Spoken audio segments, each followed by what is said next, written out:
I am Miss Ladybug and I am Translibag here in the Philippines. Another day, another libag na naman pala ang inyong mawawatch me, Nene. Ngayong araw nga pala ang pagbabawas ng libag ng mga aking pampamparahu. Dahil nag-aya nga ang aking kumaring malibag na si Tina dahil nagiinit na raw ang kanyang pepe. Oh, putangin na mo, kaya naman dali-dali na rin akong gumayak. Dahil nagiinit na rin ang aking suso. Dahil 5 araw na rin ata akong hindi nakakaligo kaya naman ako'y pumayag na. Dahil sa sobrang libo nga ng jowa bills ko, ay tanggal na rin ang libag ng susability ko. At syempre hindi makakalimutan ng ating vlog firm. Oh, loko. At inutusan ko na nga rin pala magparingas ng apoy ang aking jowa bells. At isa-isa na rin namin ginayak ang aming mga gagamitin sa pagluluto. Mga mari kong malibag. And syempre hindi natin makakalimutan ng ating chicken ribs. Kaya naman isa-isa ko nang inilagay dito sa aking niluluto. Dahil hindi naman tayo mayaman kaya naman ang hingi na lang ako ng buto-buto. Ipapakain na sana yan sa aso. Sabi ko sa akin na lang mga mari ko. Kaya naman ginawa ko ng pulutan ng mapakinabangan pa. O diba? Dahil sobrang galing ko sana makantot ako every day, every night, every looking in the sky.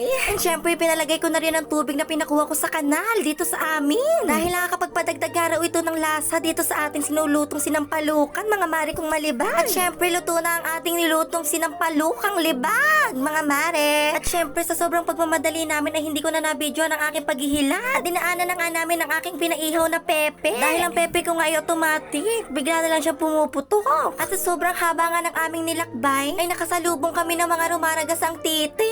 And syempre mga mare ang bilis lang namin nakarating. Dahil binilisan nga ang pagdadrive ng aking jowa bells. Sabi ko pa nga mga mare wag niyang masyadong bilisan baka maaksidente kami. O loko putang ina mo sa akin mo na lang bibilisan ang pagdadrive sa pagdating ng gabi. At nagsimula na nga kami magbayad ng aming entrance at cottage. 20 pesos per head nga lang pala dito mga mare. At 300 ang isang cottage. Syempre maganda ako kaya libre na lang ako mga mare. O loko dahil dyan makakakain ka ng libag dito sa aking susability. And syempre nakababa na kami mga puki ng ina nyo. At isa-isa na nga naming inayos sa lamesa ang aming mga pagkain na dala mga mare kong malibag. At hindi ko na nga napigilan kaya nilabas ko na ang aking susability.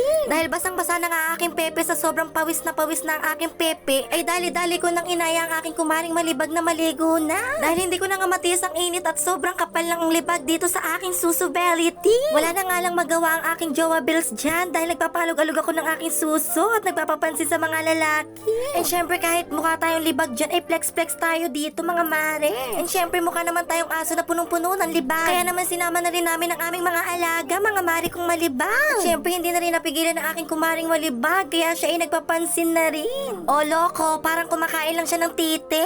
At pinahagip nga ang aking camera na isang malaking burak dito sa ilog. Mga mare kong malibag. Dito nga lang yan sa layon mabulog. Ay este mamalibog ay mabilog. O loko hanggang dito na lang mga mare. Thank you for watching.